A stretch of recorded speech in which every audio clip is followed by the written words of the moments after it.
Growing up in the 1950s and 60s compared to 2025. My goodness, have things changed? What happened? Stay tuned.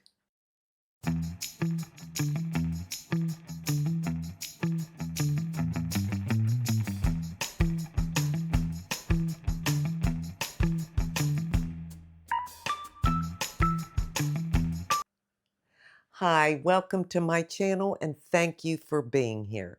I have a fun video today because we're going to take a nostalgic look back to growing up in the 1950s and 60s in comparison to 2025. Back then, things were slow and simple, and today, things are fast and frenzied. So let's go over a few topics and make the comparison of the two. So, first, we're going to talk about childhood and childhood memories and fun that we used to have. Back then, you could play outside all day long. We had so much fun. I'm sure you did too. It was all about using your imagination, making up different games to play with your friends and the neighborhood kids, and being outside all day long. We would go to the creek, we would skip rocks, we would get our roller skates on and have that key hanging around your neck. Oh, I loved that key. I just couldn't wait to get home from school, put my key on, get my skates, and go roller skate. We also had so much fun ice skating. There were so many fun things to do. Didn't cost anything, but they were so enjoyable. Did you have a hula hoop? I sure did, and a pogo stick. And we used to play marbles and jacks. I still have a set of jacks. I love to play jacks to this day. You know, we used to put on our little 45 records and listen to the music. And oh, one of the fun things, especially for me because I love sweets, was being able to go to the store and buy penny candy. Can you imagine getting candy today for a penny? I'd like to hear what your favorites were. I had many, but I'd say my top two penny candy favorites were the candy lipsticks. Oh my gosh, they were so sweet and creamy. And the candy cigarettes. And I have some here. Look at this. My brother sent these to me because he knows how much I love candy cigarettes. Now, he lives in a very small town in Pennsylvania, like 325 people is the population now. So that tells you how small it is. But they have some, old-timey stores, and they actually carry candy cigarettes. We just thought we were so neat because back then, many of our parents smoked, our aunts and uncles, our grandparents. A lot of people did. It was just a social thing to do. Well, to be a little kid and pretend, hold that candy cigarette up to your mouth and pretend like you're smoking it, and then you got to eat the candy cigarette. My goodness, they are still good to this day. So, what is it like in today's world? Oh my, these kids grow up so fast. They are more isolated. It's all about screen time and video games and things like that. They don't seem to go outside and play like we did, to use their minds to make up different things to do. No, they want to sit in front of a screen and be entertained by a game that's on a screen. And usually the games to me are kind of, I don't know, not maybe violent, but it's rough 'em, tough 'em kind of stuff. I wouldn't like that at all. The kids today have structured play dates. They don't have spontaneous fun. They don't even have time to go out and have fun because they are in all these activities and sports. My goodness, these kids are booked. They have packed schedules to do all these things. Why not just go outside and play kickball in the street? That's what I like to do. Childhood in the 50s and 60s was simple. It really was. It was easy, it was simple, it was fun. We used our imaginations and we got very creative. And I don't think that's there for the kids today. So now I want to talk about home life and family dynamics.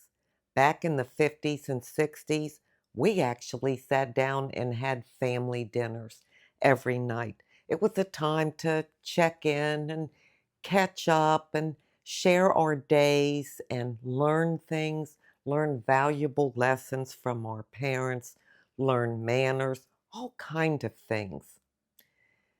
The kids today, it's all about fast food, just eating out of a bag or something frozen. We could stay outside and play until the street lights came on. And neighbors were different then. Back then in the 50s and 60s, neighbors were very, very important. Usually they became your best friends. You could count on your neighbors for anything. You helped each other out. You looked out for each other. You were there for each other. It's different now, isn't it? In today's world, some of us don't even know our neighbors. People don't come outside. People aren't as friendly. People aren't as neighborly. Now, some may be. I'm just saying in general. People stick to themselves. You may not even know the names of your neighbors, or even if you do, you've spoken to them once and then you don't see them anymore. You wouldn't dare think to go over and knock on the door and ask if you could borrow, a cup of coffee or uh, sugar or something because you don't have that relationship like we did back then. Now, in my own personal reflection on this, I think this shift has really changed the connection we have with other people. It just doesn't seem to be there now like it was all those years ago. That was a kind of a safety net too, because you knew that if you needed help in any way, whether it be a ride or someone to watch your kids because you had to run out to something, you knew a neighbor would always be there. Today, I don't think so. And you probably can't even trust neighbors. I'm not saying your immediate neighbors, but you wouldn't ask just anybody to look after your kids or your grandchild if you had to run out for an emergency. You can't be too safe in today's world. Now I want to talk about the simplicity of life. Back then, there wasn't near the stress that there is in today's world. We had fewer choices for sure, so we weren't overloaded. And like we had one TV per household, at least most people did, and maybe it was black and white, maybe it was color. And you would sit down as a family to watch a certain show, a show that the whole family could watch. It wasn't this PG over 13 rated R, you can't watch this and all that stuff. You didn't have to worry about that. You didn't have to worry about filthy language. It was good, wholesome TV shows. We had one phone in the whole house. Everybody shared one phone that was tied to the wall. You did not receive phone calls during family dinner. If someone called, your mom or dad would answer and say, "We are having dinner." She can call you back. We didn't just get up and take off because we had a phone call. There was one family car. So you did a lot more together as a family because if you were going somewhere, the mom didn't have to leave after work in her car and the dad at this time. Everybody got in the car together to go visit a relative or attend a function or something. And what about shopping? There was no shopping, at least where I grew up. I mean, you could shop, but there were fewer stores.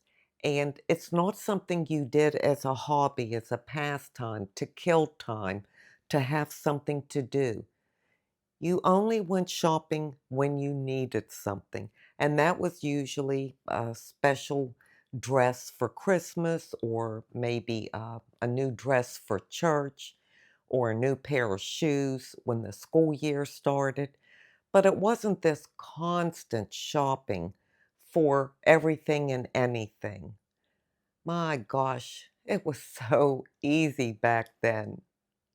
And now in today's world, oh, there's so much overstimulation.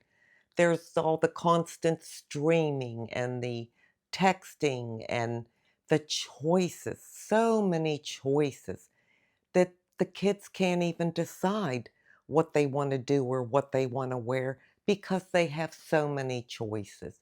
And that really is overwhelming, in my opinion.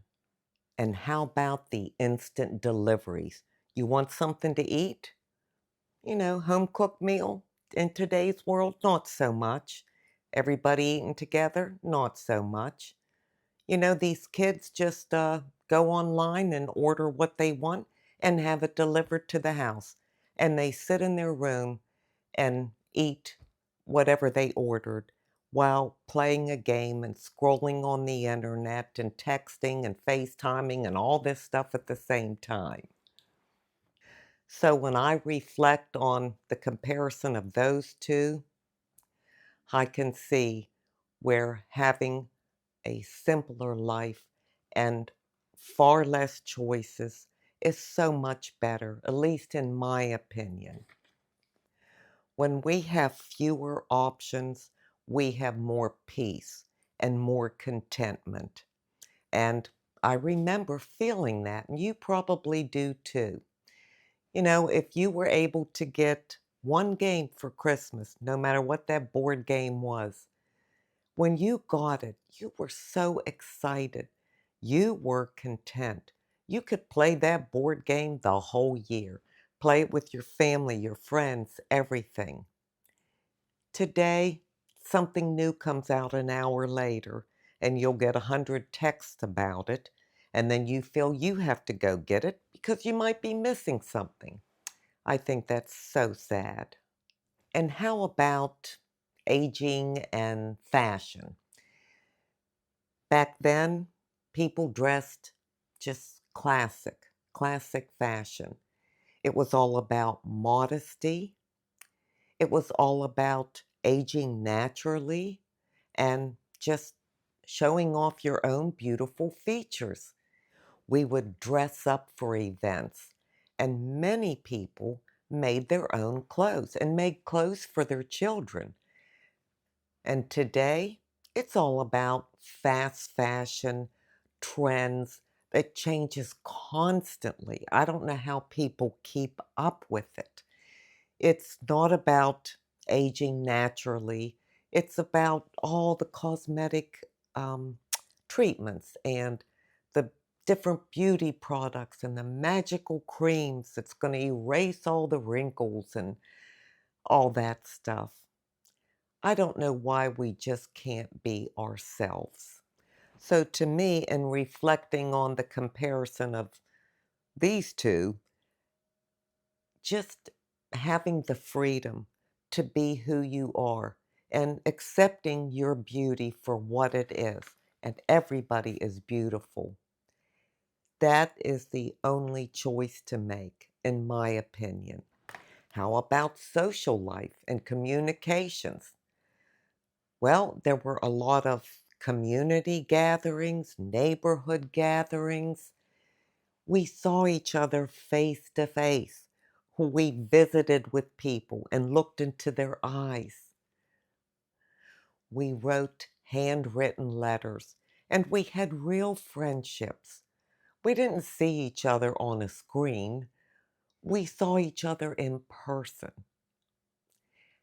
Today, it's all about texting, FaceTiming. I mean, two kids can be sitting in the same room together and they're not talking to each other. They're texting each other. Well, I say two kids. I've seen adults do that. You know, if you go out in public, maybe there's outdoor eating or something, because I don't go in restaurants. But if you pass a restaurant with outdoor eating, adults sitting there on their phones, not even talking to each other or looking at each other, communicating in any way. Real life bonds are very important. And I'm so grateful that I had that growing up in the 50s and 60s. And I'm hanging on to it for dear life. But for the younger people today, everything is digital. And I just think that's sad as well. I'll cover one more area and then wrap it up. But that would be our mindset and our values. How very important that was back then in the 50s and 60s. Hard work, commitments, commitments to your jobs, your relationships, your churches, your neighbors, your friends. That meant something. And you would not let that fall behind or be anything less than a good person with a lot of character, as much character as you could build, because it mattered to you. It was something that you valued. You had the mindset of you wanted to be helpful. You wanted to help family, friends, neighbors, kids, whoever. It was all about trying to do good for other people and being good ourselves. In today's world, it's all about hustle, hustle, hustle, instant gratification, changing jobs yearly, not committed to anything in particular, even relationships. I think in today's world, people have more financial stress because they're not committed to saving. They're not committed to working hard and waiting until they can build up the money to put a down payment on a house. No, they don't have the patience for that. They want it right now. And that's just such a vast difference in back then and now. And I really do have a lot of empathy for the kids, the young people that are growing up today compared to back then. I would never trade all the things I learned, got my core foundation of who I am and how I'm supposed to show up in this world. I couldn't have gotten it in today's world, but I got it then. So, to wrap things up, what do I miss about from the 50s and 60s? Well, pretty much everything. I miss the family ties. I miss the family structure. I miss the church gatherings and a real sense of community. I miss the respect that was automatically taught to children to respect others, respect your elders and your neighbors. I miss all those things. I miss those kind of values. I still have them within me, but they're not like within the world. It's not like once you go out the door, everybody's like that. They're not. Things have changed. I miss the freedom that we felt where we could go anywhere. We could stay out, like I said, till dark, till the street lights came on, walk to a friend's house a mile away, whatever. And We felt free to do that, and we felt safe, and our parents felt like we were safe. You don't have that in today's world. You could walk into anything and get your head blown off. It taught me responsibility to have chores. When we got up from the dinner table, each one of us knew what we were responsible for. And that's a very important part of life and of setting you up for a successful life. So, is there anything I like about living in 2025? Well, I'm sure there's some things. I'm not so much a convenience type person. Like I said, you can buy clothes now that they never have to be ironed. They come out of the dryer looking ironed, but I like to iron. So there's many things that I still like to do that I've done from way back then growing up. But there are a few conveniences that I enjoy. It is nice having a cell phone. If you're out and about and you need to call home to ask a question or to see if you're out of milk or something that you need to pick up, it's nice to pick up that cell phone and do that. And it's nice that our children can get a hold of us and we can get a hold of them and things like that. So there are some conveniences. Maybe I'm just too old and too set in my ways, but I don't really care for the way things are today. I don't want things to be easier necessarily. What's wrong with a little hard work?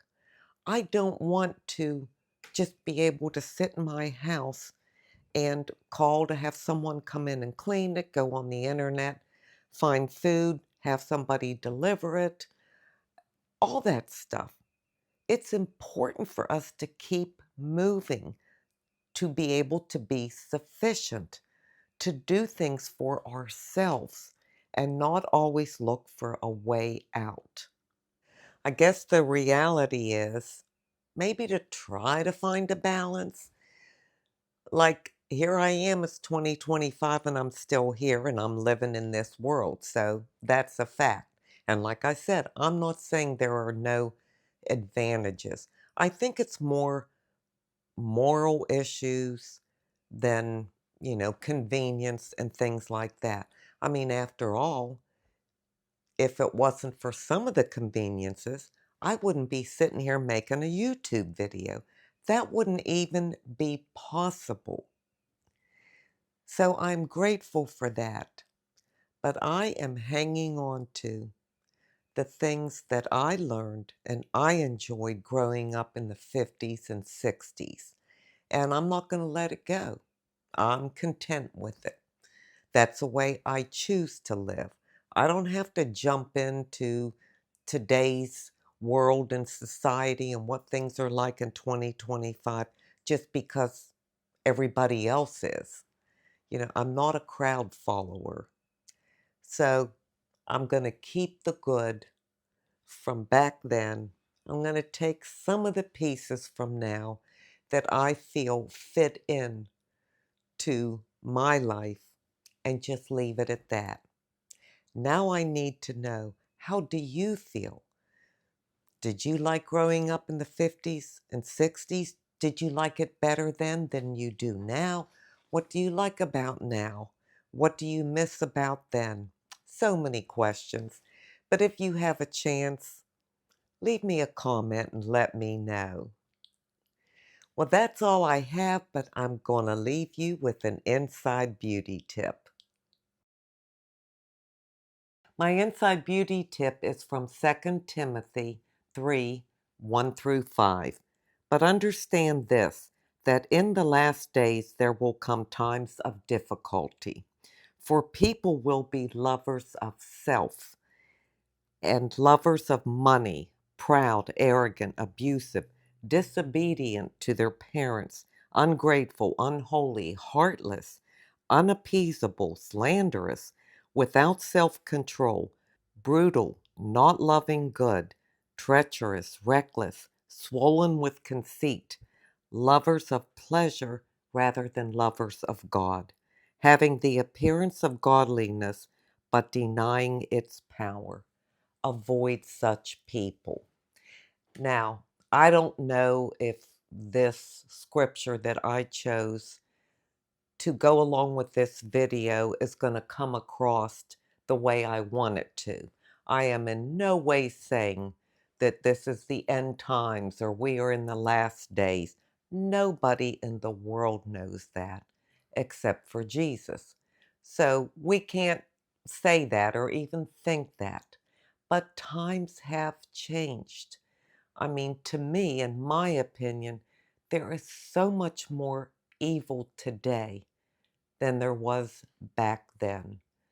So many people are ridden with greed, and it's all about money, and it's all about me, me, me. They're so self consumed. I didn't see that back then. Maybe you did. If you did, let me know. But I didn't. People were just genuinely kind to each other and neighborly to each other. I don't see that in today's world. I'm not saying that nobody is, but I'm saying there's so much that is missing from our lives, our character, our morals in today's world compared to how it was back then.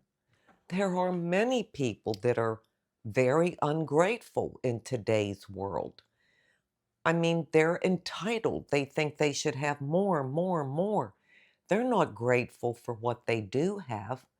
They're always complaining about what they don't have and that they deserve to have it.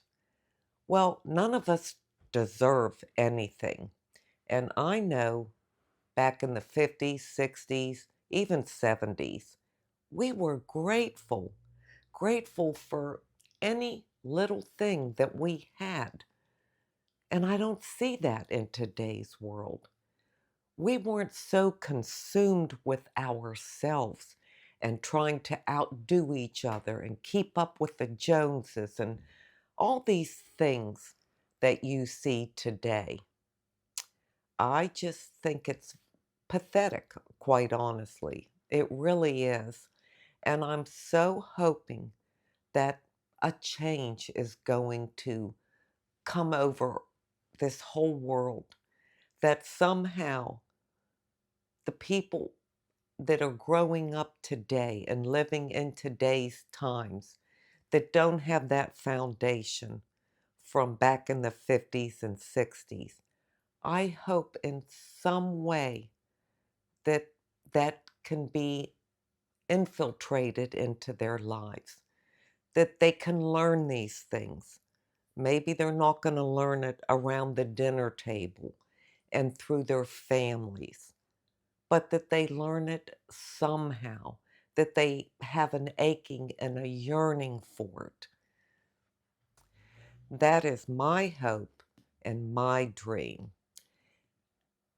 I am extremely grateful that I had the opportunity to grow up in the 50s and 60s when life was simple, life was slow, life was kind, and life was filled with love for others. I thank you so much for being here today. I truly do appreciate it. And until we meet again, this is the old girl signing out. See ya.